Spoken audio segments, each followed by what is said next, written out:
শ্রমজীবী মানুষের জন্য আগামী দিনে পার্লামেন্টে কোনো বিজেমূলের কণ্ঠ নয়, জনগণের জনকণ্ঠকে পৌঁছাতে ইন্ডিয়ান সেকুলার ফ্রন্ট আপনাদের সামনে সুযোগ দিয়েছে যে আগামী মাসের যদি 20 তারিখ জুন মাসের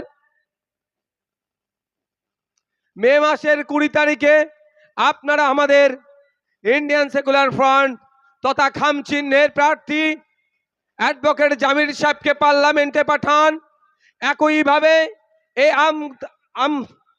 আমডাঙ্গার মানুষজন থেকে শুরু করে কৃষি এলাকার যে সমস্যা সেটা সমাধান থেকে শুরু করে ইন্ডাস্ট্রিয়াল বেল্ট, এই বীজপুর থেকে শুরু করে ওই আপনার নৈহাটি থেকে শুরু করে ব্যারাকপুর পর্যন্ত যে এই সমস্ত কলকারখানার শ্রমিকদের শ্রম চুরি করা হচ্ছে, সমস্ত বিষয়ে সোচ্চার হবে, আওয়াজ তুলবে আগামী দিনে পার্লামেন্টে। তাহলে আমাদের অ্যাডভোকেট জামির সাহেবকে খামচিহ্নের পক্ষে ভোট দিয়ে তাকে পার্লামেন্টে পাঠাবেন। আপনারা ডিসাইড করবেন। বিধানসভা নির্বাচনে প্রার্থী দিয়েছিলাম, আপনারা অনেকে ভোট দিয়েছিলেন, অনেকের ভোট দেওয়ার ইচ্ছে থাকলেও কিন্তু দুঃখের বিষয় যেভাবে বিজেমূল তত্ত্ব ছিল, যেভাবে বিজেমূলরা এই বিজেপি তৃণমূলের বাইনারি তৈরি করেছিল, নাকি বিজেপিকে আটকানোর জন্য তৃণমূলকেই লাগবে আর তৃণমূলের হাত থেকে বাঁচার জন্য নাকি বিজেপি পারবে, এই যে বাইনারি তৈরি করে আপনাদের ভোট লুট করেছিল, আপনারা কিন্তু এখন বুঝতে পারছেন ওই সময় যদি খামচিহ্নের পক্ষে ভোট দিতেন তাহলে নওশাদ সিদ্দিকীর সাথে রাজ্যের আইনসভার মধ্যে আর একজন লড়াই করা সাথ দেওয়ার মতো মানুষ তৈরি হতো। কিন্তু সারা রাজ্যের মানুষ এই বিজেমূল তথ্যতে বিশ্বাস করে নিয়েছিল, এই বাইনারি পলিটিক্সকে বিশ্বাস করেছিল। অনেকেই ভেবেছিলেন যে বিজেপিকে আটকাতে গেলে তৃণমূলই নাকি পারবে, আবার অনেকে ভেবেছিলেন তৃণমূলের হাত থেকে বাঁচতে গেলে বিজেপির শরণাপন্ন হতে হবে। কিন্তু দিনের শেষে আমরা কি দেখলাম? এরা শুধুমাত্র এই বাইনারি পলিটিক্স করলো, আমাদের রুজি রুটির কথা বললো না। আমি শ্রমিক আমার কথা বলছে না, আমি কৃষক আমার কথা বলছে না, আমি ভ্যান চালক আমার কথা বলছে না, আমার ইনকাম যাতে বাড়ে আমার কথা নিয়ে একটাও বলছে না। কাদের কথা বলছে? ওই পুঁজিপতিদের কথা বলছে, শিল্পপতিদের কথা বলছে, যেখানে বেশি দুটো ইনকাম করা যাবে, যেখান থেকে কাটমানি বেশি পাওয়া যাবে, তাদের হয়ে আওয়াজ তুলছে। এই সময় এসেছে আমডাঙ্গাবাসী সহ ব্যারাকপুরের মানুষের উদ্দেশ্যে বলবো, যেহেতু এটা আমডাঙ্গা লোকসভার মধ্যে প্রোগ্রাম করছি, আমডাঙ্গা বিধানসভার মধ্যে প্রোগ্রামটা হচ্ছে, এই সাধনপুরের মাঠে দাঁড়িয়ে আমি আমডাঙ্গাবাসীর উদ্দেশ্যে বলবো, আসুন এগিয়ে আসুন। এখন তো আপনারা বুঝতেই পারছেন, না বিজেপি না তৃণমূল, এরা বিজেমূল। এই শক্তিকে পরাস্ত করতে হবে, বিজেমূলকে বাংলা থেকে বিতাড়িত করতে হবে। বাংলা থেকে বিতাড়িত করে পার্লামেন্টে ব্যারাকপুর থেকে ইন্ডিয়ান সেকুলার ফ্রন্টকে পৌঁছাতে হবে। তাই তো নাকি ভাই? তাই রাজি আছেন তো নাকি ভাই? যারা এসেছেন রাজি আছেন তো নাকি? আপনি একটু ঝিম মেরে যাচ্ছেন কেন? কখন থেকে প্রোগ্রাম শুরু হয়েছে? 5:30 থেকে হয়েছে বলে কি ঝিম মেরে যাচ্ছেন? হ্যাঁ, একটু চার্জ করে দেবো? হ্যাঁ, হবে চার্জ? গতকালকে তাপসদার ওখানে চার্জ হয়েছে, আজকে হবেই চার্জটা? হ্যাঁ, ব্যারাকপুরের দল বদলু অর্জুন বাবুর বুকটাকে একটু কাঁপাতে হবে তো নাকি? অনেক ভোট লুট হয়েছে, মনে পড়ছে আমাদের কথা। অর্জুন বাবু ক্ষমতায় আসার পরে, তিনি এমপি হওয়ার পরে যেভাবে ব্যারাকপুরের ওখানে অত্যাচার হয়েছিল, বিভিন্ন জায়গায় অত্যাচার হয়েছিল, তখন কিন্তু পার্থ বাবুরা ভয়ে বাড়ি বাইরে বার হয় না, আমাদেরকে দায়িত্ব নিয়ে ওখানে শান্তি ফিরাতে হয়েছিল। তাই এই লোকসভা নির্বাচনে না অর্জুন বাবুকে ভোট দেবো না পার্থ বাবুকে ভোট দেবো, আমরা দায়িত্ব নিয়ে আমাদের ভোট পাঠিয়ে দিয়ে আমাদের লোককে পার্লামেন্টে পাঠাবো। যখন হামলা হয়েছিল, অত্যাচার হয়েছিল বীজপুরে, তখন পার্থবাবুরা যায়নি কিন্তু শান্তি ফিরাতে, তখন ব্যারাকপুরে কেউ যায়নি শান্তি ফিরাতে, আমাদেরকে দায়িত্ব নিয়ে হয়েছিল। ওখানকার যারা লিডার ছিল তাদেরকে বুঝিয়ে বাজিয়ে অনেক কষ্ট হয়তো প্রকাশ্যে এসে করতে পারেনি, অনেক ক্ষেত্রে গোপন থেকেও যাতে শান্তি ফিরে তার চেষ্টা আমরা চালিয়েছিলাম। তাই এখান থেকে তো একটা বার্তা দিতে হবে। এই যে মানুষজন দেখেছে, এই অন্তত 8-10 হাজার মানুষকে দেখে পার্থবাবুরও ভয় খেতে শুরু করে দিয়েছে। পার্থবাবুর লোক এতক্ষণ ভিডিও করে নিয়ে চলে গিয়েছে যে দাদা কি লোক এসে পৌঁছেছে, যে আমডাঙ্গায় আপনারা 21-এর নির্বাচনের পরে এত সন্ত্রাস করলেন, এই বিধায়ককে দিয়ে এত হামলা চালিয়েছেন, পঞ্চায়েত ভোটে এত ভোট লুট করেছেন, তারপরেও যেভাবে আজকে সাধনপুরে হাজার হাজার মানুষ এসে ইন্ডিয়ান সেকুলার ফ্রন্টের ছায়াতলে তথা জামির সাহেবকে ভোট দিয়ে পার্লামেন্টে পাঠাবার জন্য উপস্থিত হয়েছে, এটা অভূতপূর্ব। এই মানুষ দেখে বোঝা যাচ্ছে আগামী দিনে পার্লামেন্টে এই আমডাঙ্গা শুধু নয়, এই নৈহাটি থেকে শুরু করে ব্যারাকপুর থেকে শুরু করে জগদ্দল থেকে কাকিনাড়া থেকে শুরু করে শ্যামনগর থেকে শুরু করে সমস্ত ধর্মের বর্ণের জাতের মানুষেরা খামচিহ্নকে খুঁজছে, খামচিহ্নকে ভোট দিয়ে পার্লামেন্টে পাঠাবে, তাদের কণ্ঠ হয়। ভিডিও করে এনে চলে গেছে, তখন চিন্তা নেই আপনাদের। আর একটা ভিডিও আমাদের এখান থেকে ভিডিও কোথায় দিতে হবে, আর একবার পাঠাতে হবে, তাই তো? হ্যাঁ, হবে, একবার হবে।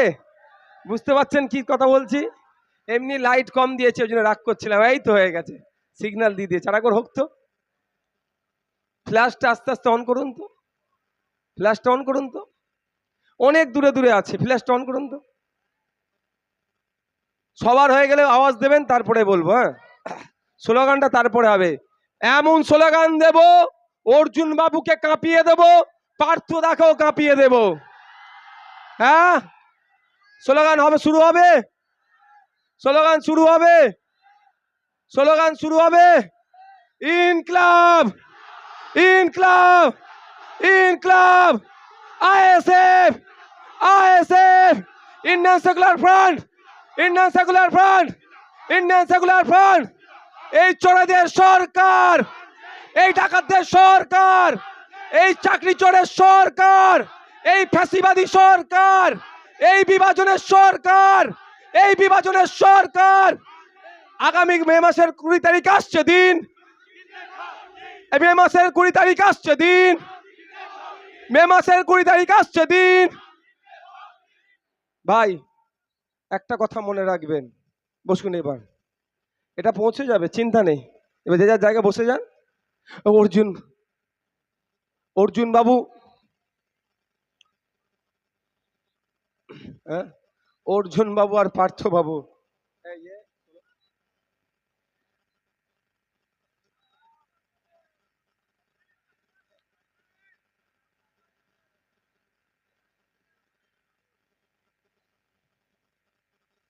অর্জুন বাবু, পার্থ বাবু, তারা বুঝতে পারছে আর বোকা বানিয়ে রাখা যাবে না।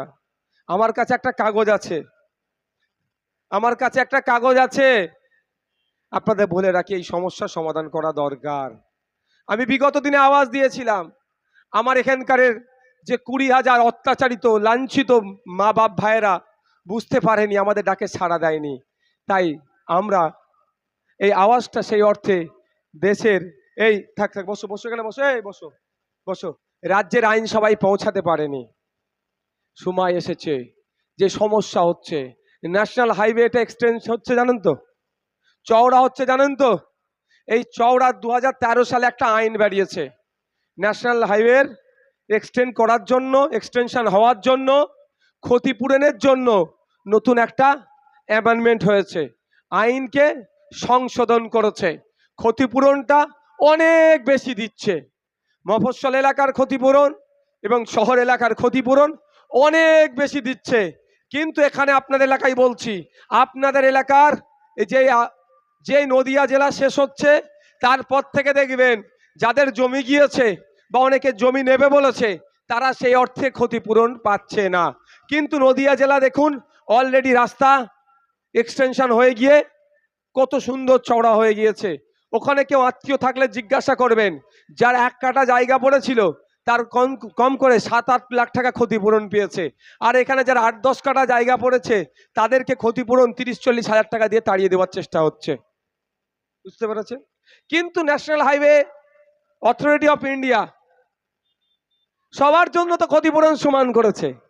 নদিয়া জেলার জন্য ক্ষতিপূরণ বেশি, এই উত্তর 24 পরগনা জেলার জন্য, আমডাঙ্গা এলাকার মানুষের জন্য ক্ষতিপূরণ কম। এই ধরনের কিছু তো ব্যাপার নাই ভাই। তাহলে হচ্ছেটা কি? আমার কাছে যতটুকু খবর আছে, আমি বিভিন্ন অফিসারদের সাথে কথা বলি, সমস্ত দলের, দল বলা আমার ভুল হবে, সরি টু সে, আমি এটা তুলে নিচ্ছি এখানে, সমস্ত কি রাজ্য সরকারের আন্ডারে যে সমস্ত অফিসাররা আছে বা কেন্দ্র সরকারের আন্ডারে যে সমস্ত অফিসাররা আছে, যে সমস্ত তাদের মধ্যে যে অফিসারদের সাথে আমি কথা বলেছি, এখনো পর্যন্ত এমন কোনো অফিসারকে পেলাম না যে আমার যে জিনিসটা জানতে চেয়েছি তার আমাকে উত্তর দেয়নি। বরঞ্চ আমি যখন যে বিষয় জানতে চেয়েছি ওরা আরো উৎসাহিত হয়ে আরো বেশি ডেটা আমাকে দিয়েছে। আমি ডেটা তুলে দেখেছি নদিয়া জেলার 1 কাঠা জমির ওপরে প্রায় 7-8 লাখ টাকা ক্ষতিপূরণ পাচ্ছে, আর এখানে 30-40 হাজার টাকা দিয়ে নিয়ে নেওয়ার চেষ্টা হচ্ছে। আমি জানতে চেয়েছি অফিসারদের কাছে যে এটা হওয়ার কারণটা কি। তাহলে কি নদিয়া জেলাকে ওই ভারত সরকার বেশি ভালোবাসে আর এই জেলাকে কি কম ভালোবাসে? বললো সাহেব ওই রকম কোনো ব্যাপার নাই, খোঁজ নিয়ে দেখুন সাহেব, আপনাদের এই উত্তর 24 পরগনা জেলার টাকাটা ডিএম অফিসে এসে পৌঁছে গিয়েছে। ওখানকার কিছু আধিকারিক আর লোকাল যারা আছেন অফিসিয়াল থেকে শুরু করে যারা জনপ্রতিনিধি, ওই এমএলএ গোছের যারা আছেন, ওই এমপি গোছের যারা আছেন, তারা দেখুন মধ্যখান থেকে কাটমানি খাচ্ছে। বুঝতে পারছেন কি বলছি? এই যে কাটমানিটা খাচ্ছে, এটাকে বন্ধ করতে হবে। তো আমরা এখানে চিৎকার করছি, ঠিক কথা, আমরা এখানে চিৎকার করব। আমডাঙ্গার যে প্রায় 20,000 মানুষ ক্ষতিগ্রস্ত হচ্ছে, দেশের সরকার তাদের ক্ষতিপূরণের ব্যবস্থা করে দেওয়ার পরেও কেন ক্ষতিপূরণ পাচ্ছে না? এখান থেকে তো আওয়াজটা তুলবো। আমরা চাইছি এই আওয়াজটা শুধুমাত্র আমডাঙ্গায় সীমাবদ্ধ রাখবো না, পশ্চিম বাংলাতে সীমাবদ্ধ রাখবো না। যেখানে দেশের আইন তৈরি হয় সেই আইনসভার মধ্যে অ্যাডভোকেট জামিরকে পাঠিয়ে এই আওয়াজটা তুলবো। আমডাঙ্গার 20,000 মানুষের সাথে যে ইনজাস্টিস হচ্ছে, তাদের যে ক্ষতিপূরণ লুট হয়ে যাচ্ছে, সেই বিষয়টা সেখানে গিয়ে আমরা তুলতে চাই। তোলার যদি আপনারা সুযোগ দেবেন তো নাকি ভাই? যাদের টাকা, যাদের জমি চুরি হয়ে যাচ্ছে, এই 20,000-এর মতো মানুষ, তাদের কাছে অনুরোধ করব, আসুন। অর্জুন সিংকে আপনারা অনেক ভোট দিয়েছিলেন। অর্জুন বাবু ওখানে গিয়ে হিন্দু মুসলমানের রাজনীতি করেছে। অর্জুন বাবু ওখানে গিয়ে যাওয়ার পরে মাইকে আজান বন্ধ কিভাবে করা যায় তার জন্য পলিটিক্স করেছে, মনে নেই আপনাদের? আরে অর্জুন বাবু যখন তৃণমূলে ফিরে এসেছিল, সাথে করে নিয়ে যারা চামচাগিরি করেছিল, মুসলিম মহল্লায় ঢুকেছিল, মাইকের আওয়াজ তখন অর্জুন বাবুর কানে হয়তো ঢোকেনি, কিন্তু মামলাটা তুলে নেওয়ার জন্য আপনার এলাকার বিধায়ক একটাও শব্দ খরচ করেনি। ওকেও ছাড়াবে না, ওকেও ছাড়াবে নাকি? ওনাকেও ছাড়াবে না। সাথে করে নিয়ে খুব ঘুরছিল না ও বাটা? তো আমডাঙ্গা দিয়ে এসে বেশি ঘুরঘুর করেছে। আর কোন জায়গায় জায়গা পেয়েছিল? শুধু আমাদেরকে বোকা বানিয়েছে, আমডাঙ্গাবাসীকে বোকা বানিয়েছে শুধু। ও ভালো লেগেছে তৃণমূল ছেড়ে, বিজেপি ছেড়ে তৃণমূলে আসতে পেরেছে, তাই ধরে নিলাম। কিন্তু এখন কি বলছে? রাষ্ট্রপতি নির্বাচনের সময় 2টো ভোট ক্রস চিহ্ন হয়েছিল, তাই তো? একটা ছিল অর্জুন বাবু, আর একটা শুনলাম নাকি দেবদা, ঘাটালে তৃণমূলের। বকলমে তারা বিজেপিকে সুবিধা করছে। তো আমি তাও ধরে নিলাম। অর্জুন বাবু যখন তৃণমূলে আসলো, মমতা ব্যানার্জির কি উচিত ছিল, এই অর্জুন তুমি কি, আপনি কেসটা তুলে নেন হাইকোর্ট থেকে? তুলেছে। কারণ মমতা ব্যানার্জিও মনে প্রাণে চাইছে যে এদেরকে যতটা ভয় দেখিয়ে রাখতে পারবো ততটাই এদের কাছ থেকে লুটতে পারবো। এদের ছেলের মেধাগুলোকে 20 লাখ 30 লাখে বিক্রি করব, আমার কিছু করতে পারবে না। যেই করতে চাইবে বলবে বিজেপি এসে যাচ্ছে, বিজেপি এসে যাবে বলে ভয় দেখিয়ে রেখে দেবে। এই ভয়টা কাটিয়ে আমাদেরকে উঠতে হবে। আজকে অর্জুন বাবু মিষ্টি মিষ্টি কথা বলছে না, আবার আমডাঙ্গার দিকে ঘুরঘুর করছে, আবার নৈহাটিতে গিয়ে ঘুরঘুর করছে। ও আর হতে দেওয়া যাবে না। অর্জুন বাবুকে লাল কার্ড দেখিয়ে কোথায়? মাঠের বাইরে শুধু নয়, লাল কার্ড দেখলে কোথায় থাকতে হয় জানেন? ও রিজার্ভ বেঞ্চও বসতে পারে না, নিচে ওদের ড্রেসিং রুমে চলে যেতে হয়।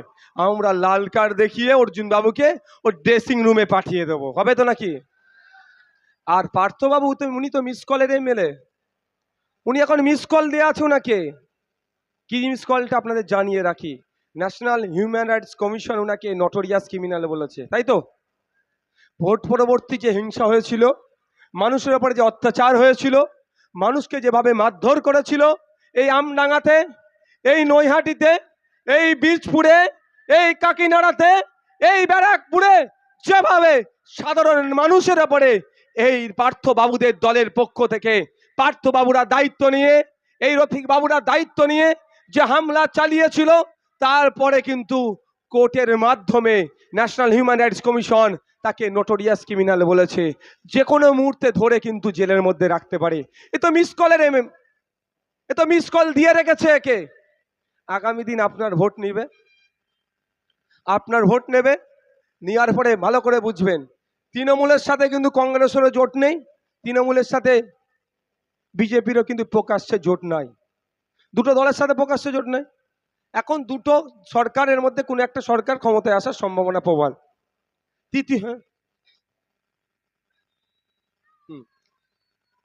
তো দুটো সরকারের মধ্যে কোনো একটা সরকারের ক্ষমতায় আসার প্রবল সম্ভাবনা আছে, কিন্তু দুটো সরকারেরই সাথে প্রকাশ্যে মমতা ব্যানার্জির দলের কোনো সম্পর্ক নাই, গোপনে বিজেপির সাথে আছে। 1998 সালে বিজেপির হাত ধরে তারা দল তৈরি হয়েছিল বিভিন্ন সময়, 1999, 2000, 2002, 2004 গুজরাট দাঙ্গার পরেও মোদিজির হাত ধরেছিল কে? এই পার্থবাবুর দলের, পার্থবাবু যে দলে আছেন সেই দলের নেত্রী। তো আমি একটা কথা বলে রাখি, আমরা কি দেখছি যে পার্থবাবুকে মিস কল দিয়ে অলরেডি রেখে দিয়েছে, নটোরিয়াস ক্রিমিনাল বলে লিস্ট করে রেখে দিয়েছে। ভোটের পরে যদি বিজেপির কিছু সিটের প্রয়োজন হয়, পশ্চিমবাংলা থেকে যারা এক পা এগিয়ে আছে যাওয়ার জন্য, সেই লিস্টে মিস কল দিয়া এমপি যদি ইনি হয়ে যান, এই মিস কল দিয়া লোকগুলো আগে যাবে। তাই আমরা কি আমাদের মূল্যবান ভোটগুলো এই মিস কল দিয়া লোককে দেবো?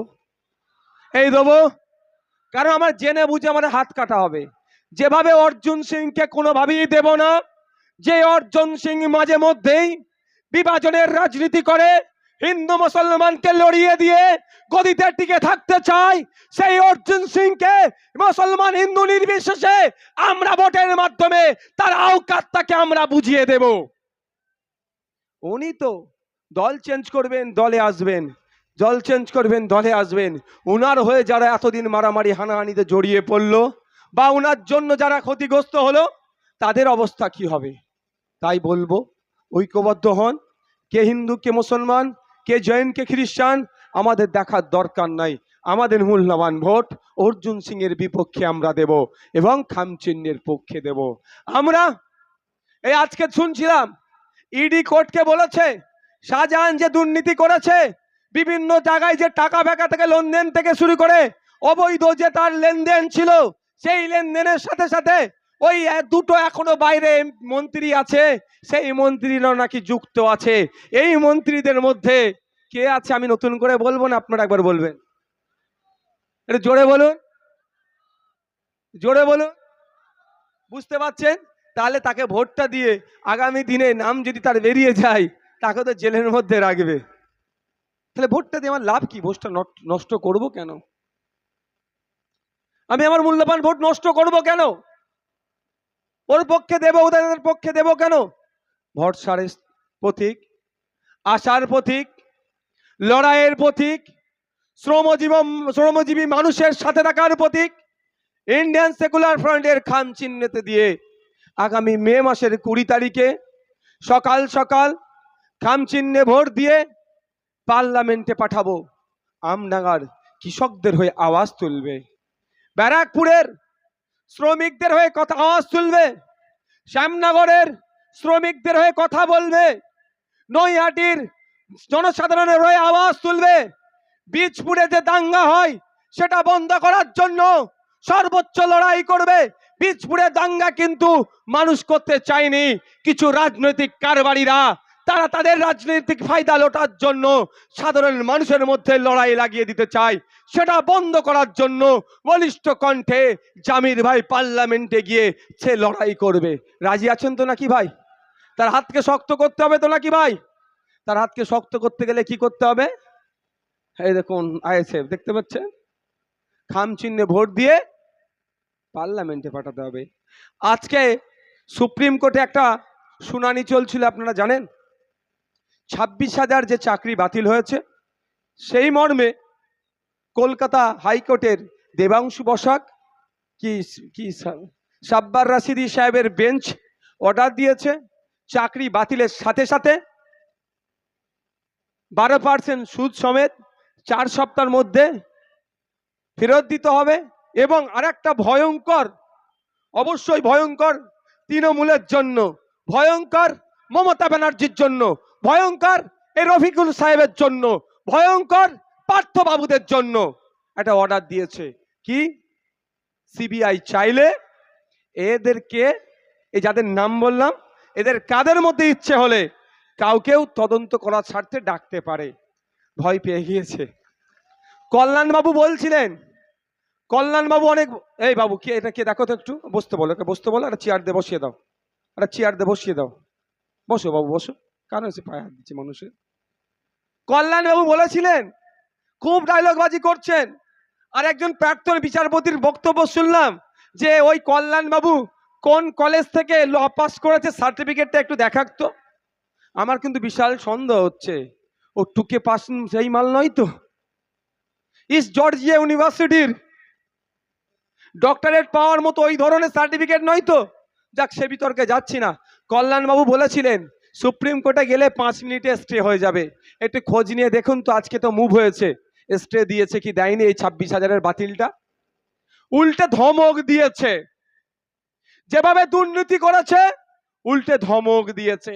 এখানে রাজ্যের পক্ষে, এসএসসির পক্ষে যে আইনজীবীরা দাঁড়িয়েছিল তারা কাঁচুমাচু করেছে, বলেছে বা তারা বিচারপতিকে বলেছে যে পরিস্থিতি দাঁড়িয়েছে গোটা মন্ত্রিসভা তো জেলে চলে যেতে পারে, আপনি এটাকে একটু স্টে করুন। গোটা মন্ত্রিসভা জেলে যাবার ভয় তারা পাচ্ছে। আজকে বলেছে, আমি বলিনি, রাজ্যের তথা এসএসসির পক্ষে যারা আইনজীবী দাঁড়িয়েছিল একটু খোঁজ নিয়ে দেখুন। বলেছেন যে সুপ্রিম কোর্টকে বলেছে যে গোটা মন্ত্রিসভা জেলে চলে যেতে পারে। মানে বুঝতে পেরেছেন, টপ টু বটম পর্যন্ত দুর্নীতিগ্রস্ত, পাড়ার থেকে শুরু করে একদম কালীঘাট পর্যন্ত সব ম্যাক্সিমাম দুর্নীতিগ্রস্ত। তাই এদের হাত থেকে ব্যারাকপুরকে বাঁচাতে হবে, এদের হাত থেকে বাংলাকে বাঁচাতে হবে। আর যে দিল্লি সরকার যারা চালাচ্ছিলেন, যারা বিভাজনের রাজনীতি করে, মানুষে বিভেদ করে ক্ষমতায় টিকে থাকতে চায়, যাদের সময়ে দলিতরা সব থেকে বেশি আক্রান্ত হয়েছে, এই বিজেপির 10 বছরে দলিত সমাজের মা বাপ ভাইয়েরা সব থেকে বেশি আক্রান্ত হয়েছে। এই 10 বছরে আদিবাসী ভাইয়েরা সব থেকে বেশি আক্রান্ত হয়েছে। এই 10 বছরে মুসলিমদের মধ্যে, হিন্দু মুসলিমের মধ্যে বিভাজন সব থেকে বেশি যারা বীজ বপন করেছে এই বিদায়ী কেন্দ্রের বিজেপি সরকার। তাই এই বিদায়ী কেন্দ্রের বিজেপি সরকারকে আমরা চিরদিনের মতো বিদায় জানাতে চাই। তার সূত্রপাত আমরা এই ব্যারাকপুর থেকে শুরু করতে চাই। হবে তো নাকি ভাই? কারো ভয়, কারো কথাই ভয় পাবেন নাকি? কি বলছে বিজেপি এসে যাবে? আমি ধরেই নিলাম বিজেপি এসে যাবে। বিগত 5 বছরের মধ্যে 3.5 বছর তো বিজেপির ছিল, এমপি এতে ছিল তো নাকি ভাই? হ্যাঁ, ভুল বলছি নাকি? তাহলে আবার বিজেপির ভয় দেখাবে, আবার বিজেপির ভয় দেখাবে। ব্যাপারটা হচ্ছে তৃণমূলের কাছে এই রফিকার রহমান সাহেব, রফিকার রহমান তো নাকি, এই রফিকার বাবুদের কাছে কোনো ইস্যু নাই। একটা ইস্যু বলুক যে এই কারণে, এই গলাটা তো টানছে কেন ভাই? গলাটা খুব টেনে নিচ্ছে তো, একটু কমাও, গলায় লাগছে। এই রফিকার বাবুদের কাছে, এই পার্থ বাবুদের কাছে এমন একটা ইস্যু নাই যে ইস্যুটা দেখিয়ে বলবে ভোটটা আমাকে দাও, কারণ সবটাই ফেল হয়েছে। 2011 সালের আগে মুসলমানকে বাঁচাতে এসেছিল, শিক্ষা, স্বাস্থ্য, কর্মসংস্থানে মুসলমানদের অবস্থা তলনিতে, মুসলমানদেরকে উদ্ধার করতে হবে। আদিবাসীদের অবস্থা খারাপ, দলিতদের অবস্থা খারাপ, মতুয়াদের অবস্থা খারাপ, এদেরকে উদ্ধার করতে এবার নামে কি করেছিল? ভোটটা চেয়েছিল। আর এই 13 বছর হয়ে যাচ্ছে, তা এখন পরিস্থিতি কি? আরো তলনিতে। তো ভোট চাওয়ার কোনো জায়গা নাই। আমডাঙ্গায় এসে এটাই বলবে ভোটটা আমাকে দাও, বিজেপিকে আটকাতে হবে। আমডাঙ্গায় এসে বলবে শুধুমাত্র বিজেপির ভয় দেখিয়ে ভোটটা চাইবে, আর অন্য কোনো ইস্যু নয়। আপনারা জবাব দেবেন, এই ভয় দেখিয়ে ভোট লুট তোমরা করেছো। বা 1952 সাল থেকে এই ব্যারাকপুরের মানুষেরা, এই আমডাঙ্গার মানুষেরা কন্টিনিউয়াসলি ভোট দিয়ে যাচ্ছে, পরস্পর ভোট দিয়ে গিয়েছে, 17 বার পার্লামেন্টে পাঠিয়েছে। আমডাঙ্গার কৃষক থেকে শুরু করে, এই ব্যারাকপুরের আপনার শ্রমজীবী মানুষ থেকে শুরু করে, ডেলেবার থেকে শুরু করে, চট শিল্পের বস্ত্র শিল্পের সাথে যারা যুক্ত আছে সেখান থেকে শুরু করে, তাদের মিনিমাম ওয়েজেস ঠিকঠাক করে পাচ্ছে না, কৃষকরা তাদের অধিকার পাচ্ছে না। কিন্তু ভোট আসছে, ভোট যাচ্ছে, বাবুরা নেতা হয়ে দিল্লি যাচ্ছে, আর দিল্লি থেকে আসছে, সাধারণ মানুষ লাভবান হচ্ছে না। 17 বার এমপি করে আপনারা পার্লামেন্টে পাঠিয়েছেন। আপনারা মানে আপনার দাদু 1952 সাল থেকে ভোট দিয়ে পার্লামেন্টে পাঠাচ্ছেন এই ব্যারাকপুরের মানুষেরা, আমডাঙ্গার মানুষেরা। কারণটা কি? আমি কৃষক, আমার হয়ে দুটো কথা বলবে, দেশের আইনসভার মধ্যে যাবে, গিয়ে আমাদের হয়ে আইন তৈরির কথা বলবে। আপনাদের একটু জানা দরকার এই এমপির কাজ কি। আপনারা অনেকে একটু জানেন বা অনেকে জানেন না, আপনারা জ্ঞাতার্থে একটু জানিয়ে দিই। একটা এমপির কাজ হচ্ছে, সর্বপ্রথম কাজ হচ্ছে এই ব্যারাকপুর লোকসভার মধ্যে টোটাল এলাকার কি সমস্যাগুলো আছে সেইগুলোকে চিহ্নিত করা। সেগুলোকে চিহ্নিত করে পার্লামেন্টে গিয়ে যেই সরকারে থাকুক না কেন, যেই বিরোধীতে থাকুক না কেন, স্পিকার স্যারের মাধ্যমে কনসার্ন ডিপার্টমেন্টাল মিনিস্টারকে জানানো। যেমন আগামী দিনে পার্লামেন্টে গিয়ে সর্বপ্রথম জামির ভাইয়ের কাজ কি হবে, এই আমডাঙ্গার 20,000 মানুষের যে জমি লুট হয়ে যাচ্ছে, তারা ক্ষতিপূরণ পাচ্ছে না, ওখানে যিনি কেন্দ্রীয় সড়ক মন্ত্রী আছেন, পরিবহন মন্ত্রী আছেন, তার কাছে যে হবেন, তার কাছে বলা যে পশ্চিম বাংলার এই আমডাঙ্গার তার ব্যারাকপুর লোকসভার মধ্যে এই ন্যাশনাল হাইওয়ে যে এক্সটেনশন হচ্ছে, যার ক্ষতিপূরণ দেওয়ার কথা, ঠিক করে ক্ষতিপূরণ পাচ্ছে না, আপনার দপ্তর, আপনি সেটা ইনকোয়ারি করে যাতে ক্ষতিপূরণ ঠিক করে পৌঁছানো যায় তার ব্যবস্থা করুন। তারপরে কি হবে? মন্ত্রীর কাজ হবে এটা শুনে তার ডিপার্টমেন্টাল অফিসারের মাধ্যমে, যদি ডিএম এখানকার ডিএম টাকা খেয়ে থাকে, এসডিও টাকা খেয়ে থাকে, বিডিও টাকা খেয়ে থাকে, এমএলএ টাকা খেয়ে থাকে, পঞ্চায়েতের প্রধান টাকা খেয়ে থাকে, এটা তদন্ত করবে এবং সব কাটার ঘাড় ধরে জেলের ভাত খাওয়াবে। পশ্চিমবাংলার প্রেসিডেন্সি জেল, না হলে তিহাড় জেলে তুলে নিয়ে গিয়ে অনুব্রতর মতো ভাত খাওয়াবে। আর সাথে সাথে কি করবে? যাদের জমিগুলো এই হাইওয়ের জন্য পড়ছে, তারা যাতে 2013 অ্যামেন্ডমেন্ট অনুযায়ী ন্যাশনাল হাইওয়ের এক্সটেনশনের জন্য যে ক্ষতিপূরণ পায়, সেই ক্ষতিপূরণের চেক হাসি হাসি মুখে এই ভাইয়েরা নিয়ে বাড়ি ফিরবে। এটা হচ্ছে জামির ভাইয়ের কাজ থাকবে। জামির ভাইকে যদি আপনারা পার্লামেন্টে পাঠান, জামির ভাই পার্লামেন্টে গিয়ে, আপনি কৃষক, আপনার মাসিক গড়াই কেন 7,000 টাকার নিচে, তার আওয়াজ তুলবে। আপনারা যারা এখানকার মানুষ আছেন, আমার তো মনে হয় 75% মানুষ কৃষিকাজের সাথে যুক্ত, তাই তো নাকি ভাই? ভুল বলছি নাকি? কারণ এটা চাষি ভুষি এলাকা। কিন্তু যতই আপনারা চাষ করেন না কেন, আমি আপনাদের বলে রাখছি, আপনাদের এখানকার গড় আয় হচ্ছে মাস গেলে বিলো 7,000 আপনাদের ইনকাম হয় বছরে। তাহলে কত? খুব বেশি হলে 84,000 টাকা। এই টাকায় চলবে? কিন্তু চালিয়ে নিতে হচ্ছে। কেন? এই অর্জুন বাবু আজকে ভোট চাইতে আসলে প্রশ্ন করবেন, আমি কৃষক, আমার বিরুদ্ধে পার্লামেন্টে যখন বিল পাস হয়েছিল, যে বিলটাতে সেই ব্রিটিশ পিরিয়ডের মতো নীল চাষিদের সাথে ব্রিটিশরা যে দমন পীড়ন নীতি আনতো, নীল চাষিদেরকে মারধর করতো, চাষ করিয়ে শোষণ করে নিত, তোমার মোদী সরকার, তোমার প্রধানমন্ত্রী, তার প্রধানমন্ত্রী অর্থাৎ শাসক মিলে তোমরা যে বিল পাস করিয়েছিলে, আমাদেরকে শোষণ করার জন্য বিল পাস করিয়েছিলে, আমি কৃষক এখন তোমাকে আর ভোট দেব? তুমি আমার বিরুদ্ধে বিল পাস করিয়েছিলে, তোমার উচিত ছিল পার্লামেন্টে গিয়ে আমার বিরুদ্ধে বিল পাস হচ্ছে আমার পক্ষ নিয়ে কথা বলা। কারণ তুমি মোদির ভোট দিয়ে তুমি পার্লামেন্টে যাওনি, তুমি কৃষক, আমার ভোট নিয়ে তুমি পার্লামেন্টে গিয়েছিলে, আমার হয়ে কথা বলার দরকার ছিল, আমার হয়ে কথা বলনি, তাই এবার ভোট চাইতে এসেছো, তোমাকে আমি ভোট দেব না। রাজ্যের আইনসভার মধ্যে সংযুক্ত মোর্চার এক বিধায়ক নওশাদ সিদ্দিকী, আইএসএফ এর এক বিধায়ক নওশাদ সিদ্দিকী, আমরা কৃষক, আমাদের হয়ে কথা বলছে, আমাদের হয়ে লড়াই করছে। এই লড়াইটা রাজ্যের আইনসভার মধ্যে সীমাবদ্ধ রাখতে চাইছি না।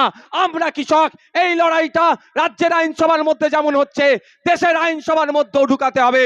সেই জন্য জামির ভাইকে আমরা আগামী মে মাসের 20 তারিখে খাম চিহ্নে ভোট দিয়ে তাকে পার্লামেন্টের মধ্যে পাঠাবো। আমি লড়াই কৃষকের জন্য রাজ্যের আইনসভায় করছি, এই লড়াইটা আমাদেরকে দেশের আইনসভায় পৌঁছাতে হবে। পৌঁছাতে গেলে কি করতে হবে? আপনার প্রতিনিধি পাঠাতে হবে।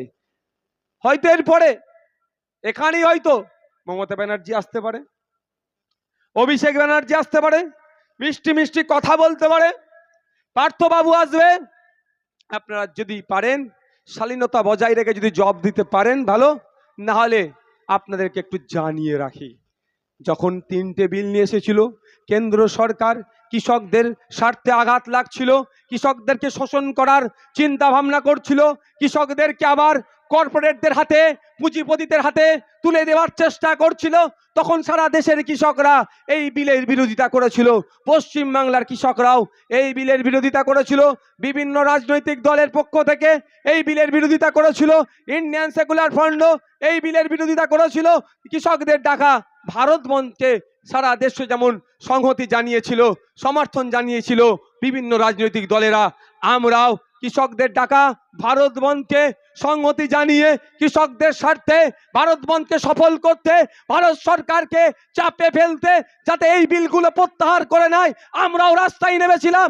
যখন আমরা রাস্তায় নেমেছিলাম, এই পার্থবাবুর দলের কিছু গুন্ডা মস্তান আমাদের উপরে, কৃষকদের উপরে আক্রমণ করে আমাদের বন্ধকে সফল হতে দেয়নি। তাই পার্থবাবুরা আগামী দিনে ভোট চাইতে এলে সর্বপ্রথম কৃষকরা বলবেন, ওই দিনকে আপনাদেরকে আমাদের পাশে পাওয়া যায়নি, ইন্ডিয়ান সেকুলার ফ্রন্ট কৃষকদের পাশে দাঁড়িয়েছিল, ভোটটাও কিন্তু ইন্ডিয়ান সেকুলার ফ্রন্টের পক্ষে যাবে, কোনো জোড়া ফুলের পক্ষে যাবে না।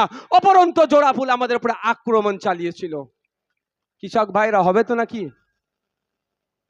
আমি তো একটা জিনিস ভেবে পাই না, আমাদের আন্দোলনটা ছিল অর্জুন সিং এর বর্তমান দলের বিরুদ্ধে, অর্থাৎ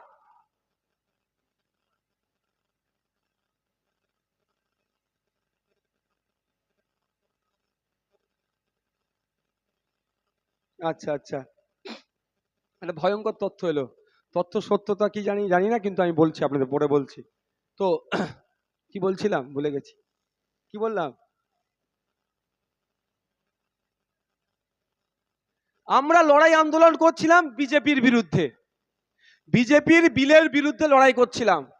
মমতা ব্যানার্জির অত বুকটা তো চিনচিন করছিল কেন? মমতা ব্যানার্জির কষ্ট হচ্ছিল কেন?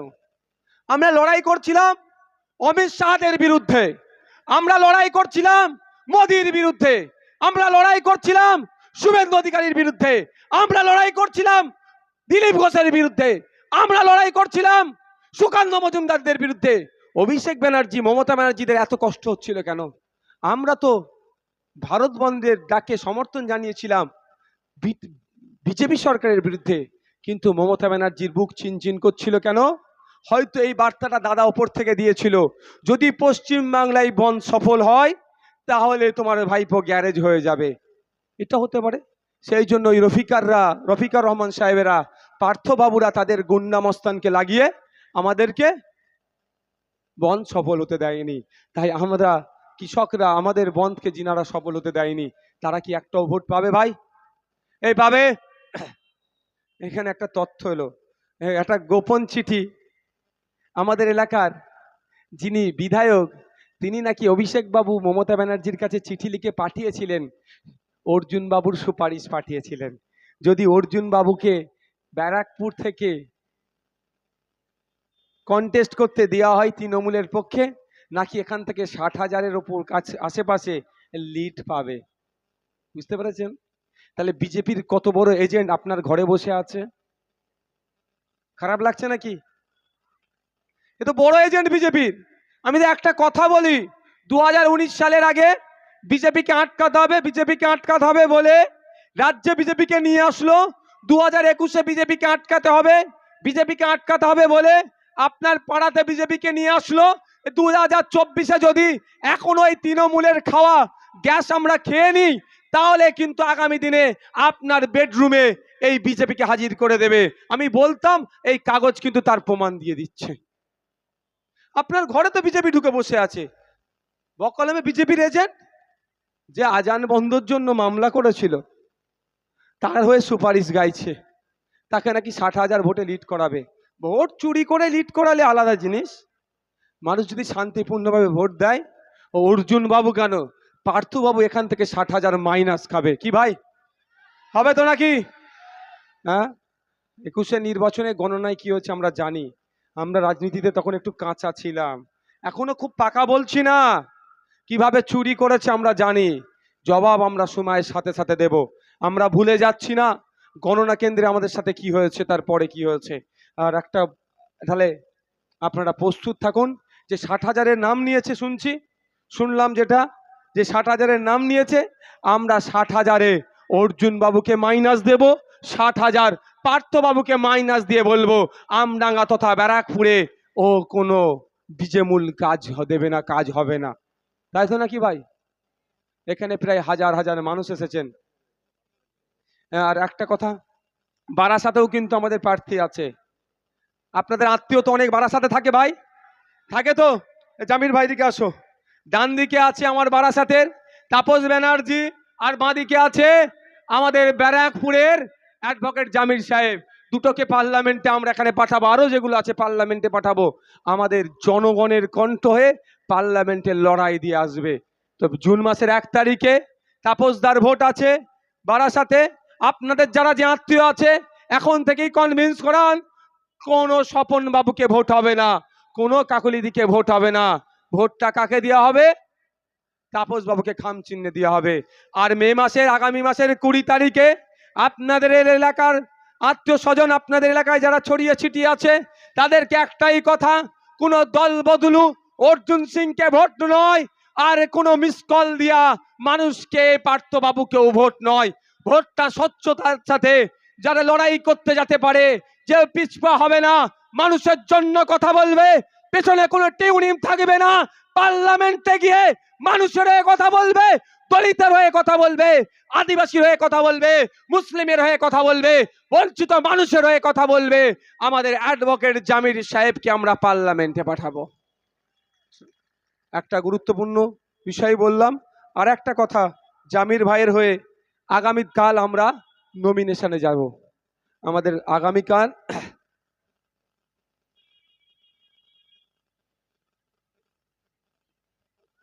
আচ্ছা, সন্দেশকালী। আপনাদের বলি, আগামীকাল সকাল 10, 9:30-র মধ্যে আপনারা যারা, আমি অনুরোধ করব সর্বোচ্চ জমায়েত করবেন। আগামীকালই আমাদের নমিনেশন আছে। অ্যাডভোকেট জামির সাহেবের পক্ষে আমরা বারাসাত ডিএম অফিসে আমরা জামির ভাইকে সাথে নিয়ে আওয়াল সিদ্দি মোড় থেকে আমরা দলবদ্ধভাবে শৃঙ্খলাবদ্ধ হয়ে আমরা নমিনেশন জমা করতে যাব। তাই যারা যেতে চাইছেন, জামির ভাই থাকবেন, আমাদের তাপসদা থাকবেন, আমাদের রাকেশ থাকবেন, আমাদের জুলফিকার থাকবে, সাদ্দাম থাকবে, আরও যে সমস্ত নেতৃত্বরা আছে, আবার উঠে দাঁড়াও তো, এই সমস্ত নেতৃত্বরা আছে। সর্বোপরি আপনারা যারা ছটে বসে আছেন, ধুলোতে বসে আছেন, আপনারাও তো দলের এক একটা বড় বড় সৈনিক, আপনিও দলের মেম্বার, অনেকে আমিও দলের মেম্বার। আপনারও যতটা গুরুত্ব, আমারও ততটা গুরুত্ব। শুধু পদটা আমাকে দিয়ে রেখেছে, কালকে আমাকে পদ নাও নিতে রাখতে পারে, কালকে আমার পরিবর্তে কাউকে দল চাইলে দিতে পারে, কিন্তু আমরা সবাই সক্রিয় কর্মী দলের। তাই আমরা সক্রিয় দল কর্মীরা মিলে আমরা আগামীকাল 10টার মধ্যে, 9:30 থেকে 10টার মধ্যে আওয়াল সিদ্দি মোড়ে জমায়েত হব। ওখান থেকে আমরা ঐক্যবদ্ধ হয়ে জামিরদার নমিনেশন করাবো এবং নমিনেশনই বার্তা দিয়ে দেবো, জামিরদা ব্যারাকপুর থেকে জেতা সার্টিফিকেট নিয়ে পার্লামেন্টে যাবে। ভাই একটা গুরুত্বপূর্ণ দিল, এটা কি কলেজ তো নাকি? হ্যাঁ, আগামী দিনে এখান থেকে দেখবেন ভুয়ো টিচার বার হবে, বুঝতে পারছেন না? মহল্লার মসজিদ, এই স্কুল থেকে একটা না কটা গিয়েছে? একটা গিয়েছে। কলেজ থেকেও দেখবেন আগামী দিনে কত হবে। নেতার ছেলে নেতার জামাই, নেতার বৌমা, নেতার ভাই সব কিন্তু ধরা হবে, ছাড়া হবে না। আর একটা কথা আপনাদের বলে রাখি, যদি আপনারা আমাদের প্রার্থীকে জিতে পার্লামেন্টে পাঠান, তাহলে ভোট যেমন আপনাদের দাঁড়ে দাঁড়ে এসে আমরা চাইছি, 5 বছর ধরে এই এমপি দুয়ারে এমপি প্রকল্প আমরা চালাবো। যেভাবে 5 বছর ভোটটা চাইছি আপনাদের দাঁড়ে দাঁড়ে এসে, এমপি পরিষেবা আপনাদের দাঁড়ে দাঁড়ে যাবে, এগিয়ে দিয়ে আসবে। এমপি সার্টিফিকেটের জন্য, এমএলএ সার্টিফিকেটের জন্য এখন এমএলএ দরবার হতে হয়, 500,000 টাকা না দিলে কোনো সার্টিফিকেট পাওয়া যায় না। এই ধরনের অনেক অভিযোগ আছে। আপনাদের বলে রাখি, আপনারা আমাদেরকে সুযোগ দিলে, আমাদের পক্ষ থেকে এমপি নির্বাচিত হলে, এমপি সার্টিফিকেট নেওয়ার জন্য আপনাকে এমপির সাথে শুধু যোগাযোগ করবেন, সরাসরি যোগাযোগ করবেন। এমপি আপনার বাড়িতে আপনার দ্বারে সার্টিফিকেট পৌঁছে দেবে। দুয়ারে এমপি প্রকল্প আমরা চালাবো। সকলে শুনে রাখুন। তবে একটা কথা বলছি, ভয় পাওয়ার কোনো জায়গা নয়। শুধুমাত্র বিজেপি এসে যাবে এই ভয় দেখিয়ে আমাদের ভোট লুট করছে, ওই ভয় পাওয়ার কোনো জায়গা নাই।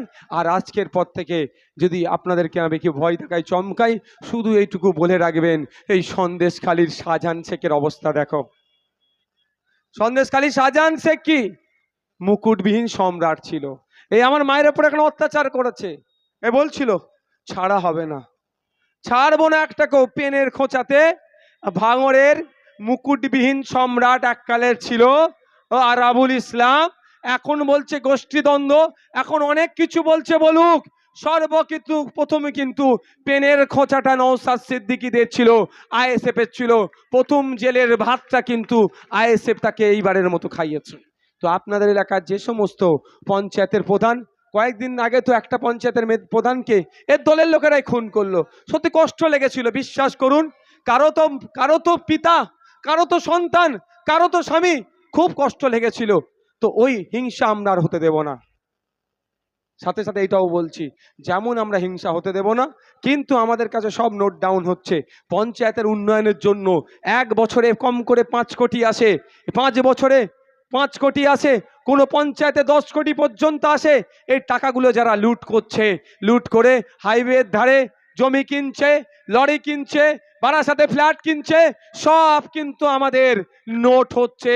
আমরা ক্ষমতায় আসলে কমিশন বসাবো, সমস্ত পঞ্চায়েতের কাগজপত্র বার করব, সমস্ত হিসাব করব। যাদের দেখব হিসাব বহির্ভূত হচ্ছে, তাদের বাড়ি, গাড়ি, জমি, জায়গা, ফ্ল্যাট সমস্তটাই নিলামে আমরা তুলে দেব।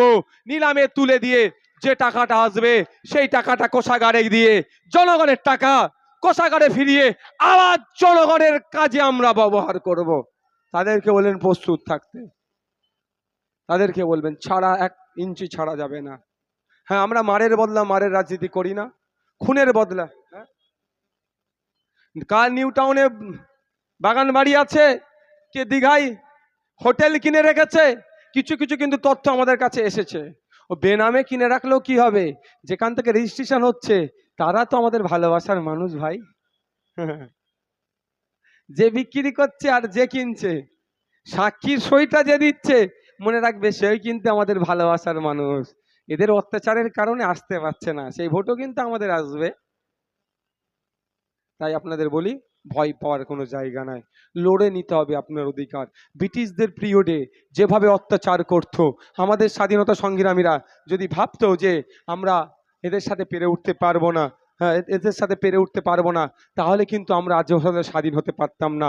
কিন্তু আমাদের স্বাধীনতা সংগ্রামীরা বিনয় বাদল দীনেশ আশফাকুল্লাহ থেকে শুরু করে, ভগৎ সিং থেকে শুরু করে, ক্ষুদিরাম থেকে শুরু করে, প্রীতিলতা ওয়াদ্দেদার থেকে শুরু করে, বিরসা মুন্ডা থেকে শুরু করে, সকলে ঐক্যবদ্ধ হয়েছিল।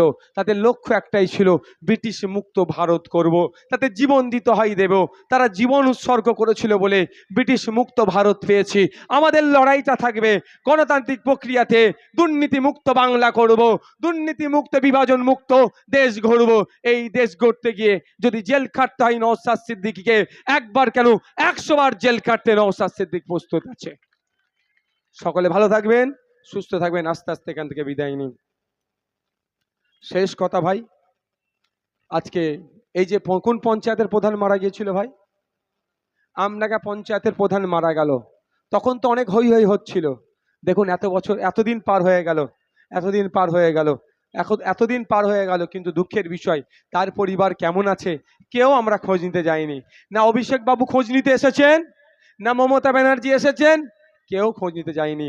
তো লড়াই লড়াই লড়াই চাই, লড়াই করে বাঁচতে চাই বলে ক্ষতিগ্রস্ত হয়ে গেলে একদিন এসে ফুলমালা পরিয়ে কি বলবে, অমুক অমর রহে বলে ছেড়ে দেবে। বাকি 364 দিন তার কিভাবে পরিবার পরিজনকে, এর ভেতরে কেউ বাঁচবেন না ভাই, এর ভেতরে কেউ আসবেন না, এর বাইরে থাকুন। তার পরিবার পরিজনকে নিয়ে কিভাবে দিন যাপন করছে কেউ ভাবছে না। তা আমি অনুরোধ করছি আপনাদের কাছে ভাইরা, যে ভোট আসবে যাবে, নেতা দিল্লি যাবে দিল্লি আসবে, এই ভোটের জন্য হিন্দু মুসলমানের মধ্যে যারা বিভাজন করতে চাইছে তাদেরকে প্রশ্রয় দেবেন না। এই ভোটের জন্য ভাইয়ে ভাইয়ে যারা লড়াই লাগিয়ে দিতে চাইছে তাদেরকে প্রশ্রয় দেবেন না। এই ভোটের জন্য আপনার আমার প্রতিবেশীর যে সম্পর্ক, দীর্ঘদিনের সম্পর্ক, এ মোটেও নষ্ট করবেন না। এই ভোটের জন্য মারামারি হানাহানিতে জড়িয়ে পড়বেন না, এই অনুরোধ রাখছি। সকলে ভালো থাকবেন, সুস্থ থাকবেন, বিদায় নিন। আপনাদের বলবো জামির ভাইয়ের হাতকে শক্ত করুন। আগামী মে মাসের 20 তারিখে খাম চিহ্নে ভোট দিয়ে বিপুল জয়যুক্ত করুন। এই কারো কোনো কোশ্চেন আছে কি, না আজকে সব? হ্যাঁ, আর একটা কথা, যে সন্দেশখালী বারবার বলছে, সন্দেশখালীতে মা বোনেদের উপরে যে অত্যাচার হয়েছে, আমরা চাইবো সারা রাজ্যে এই অত্যাচারের বিরুদ্ধে জবাব যেমন দেব, আর অন্য কোনো জায়গার মা বোনেদেরকে এই ধরনের অত্যাচারের সম্মুখীন না হতে হয়। তাহলেই এই বড় বিজেপি, এই বড় তৃণমূল, অর্থাৎ এই বিজেমূলকে আমাদেরকে পরাস্ত করতে হবে।